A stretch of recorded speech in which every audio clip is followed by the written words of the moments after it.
So you'll see just behind me, there's Pilgrim Street going down towards the cathedral, which probably isn't visible, so I'll just kind of move out there.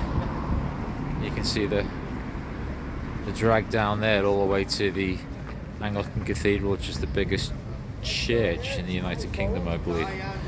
So, an old Georgian street, mainly. And there are quite a few. Oh yeah, you're right. there are quite a few sort of examples of architecture around here, which kind of date back to that time. But not just that. There's a very clear link, and it's in the street names, to the US, to the slave trade, to that connection. Pretty much the reason why this is here, this all got built, the wealth that made this place, that built all these spectacular ornate buildings, comes from that era, from that trade. So I'm just going to pop over the road and show you another example of that. So you'll see I've got a lovely lens flare there, but that's Baltimore Street just behind me.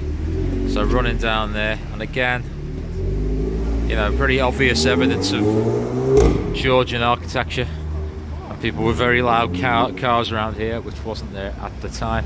So there is Baltimore Street. Everywhere you look, really, there's a connection with the United States and that era. Really, it's sort of in the walls of this part of Liverpool. Now you can see just behind me there's another great example, what looks like it might have been. It's just around the back of Baltimore Street. An old example of Georgian architecture, possibly even some kind of ecclesiastical in front. You can see the weather vane up at the top there, which is right next door to something like this, which is around the back of what used to be Atlantic House. So you've got a nice raging slab of modernity there, right there for you. So again, I'm getting that sort of lens flare behind me, but you could probably just about make out Maryland Street. So again, making that connection, not difficult with the US.